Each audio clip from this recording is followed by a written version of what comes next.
Hello guys, this is Payal Pangare and we are learning object oriented concept using CPP. So before we learn any language, you should know the basic concept of that language. So we are seeing firstly what is CPP. So CPP is a general purpose programming language developed in 1979 and it was an extension of C programming language. So we all know the C programming language. So CPP is an extension of that language and it is used to create a high performance application.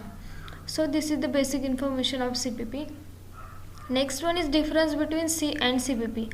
So we all know that C is a structural programming language, but CPP is a both structural and object oriented programming language. C has a top down approach to run program. That means whenever we are running the programs, it will run by top down approach. But in CPP the program is run in bottom up approach. So next one is example for C and CPP. So here I am giving example for C and CPP. In next videos we are learning how to write and run the CPP program. So just look at once this example. Next one is features in CPP. So first feature of CPP is the object oriented programming language. Next one is CPP is a simple. Then CPP is a middle level programming language. It is structural programming language. It was a syntax based programming language and it is a compile based programming language. So these are the features of CPP. Next concept is data type in CPP. So data type means the type of data variable can hold, and there are three types of data type. First one is built-in data type, which consists int, float, character and double. Second one is user defined data type, which consists structure, union and pointer. And last one, that is third one, is a derived data type, which has a array, function and reference. So here I am giving syntax for data type. So firstly we have to take data type, then variable name and semicolon. So for example we are taking the int as a data type, x is a variable and semicolon. So we can take variable as a anything. You can take a, b, c, anything you want to take, just you can take as a variable.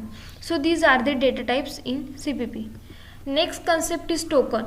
So token is the smallest element of a CPP program that has a meaningful to the compiler, and there are different types of token like keyword, variable, identifiers, literals, operator and other symbols. So this is the concept of token in CPP.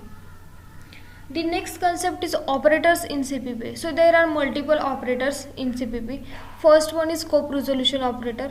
So the scope resolution operator is used to define a function outside the class, and whenever we want to use the global variable but local variable has a same name, then we are using the scope resolution operator. And the symbol of scope resolution operator is a 2:. So this is scope resolution operator. Next is arithmetic operator. So arithmetic operator is used to perform the common mathematical operations like addition, subtraction, multiplication and division. And there is one another arithmetic operator, that is modulus. Next one is relational operator. So there are relational operator like less than, greater than, less than equal to and greater than equal to. And the relational operator is used to show the relation between two variables. Fourth one is logical operator. So we are using the logical operator to check our expression true or false. If our expression is true, then it will be written 1, and if our expression is false, then it will be written 0. And there are logical operators are and, or, not, and others are the logical operator. Next concept is unary operator. So address of operator, increment operator, decrement operator, size of operator and logical not operator are the unary operators in CPP. Sixth one is conditional operator. So the conditional operator is defined as question mark and colon. So we are using question mark and colon to define the condition operator. So syntax of condition operator is condition expression, question mark, expression 1, colon, expression 2. So for example we are taking first condition, that is a is less than 20, question mark, b equals to 10, colon, b equals to 15. So this is the condition operator, and in this way we are writing the condition operator in CPP. Next one is new and delete operator. So new operator is used to allocate a memory. Here I am giving syntax for the new operator is pointer variable equals to new data type. So here the example for new operator, and in this way we are writing the new operator or allocating the memory.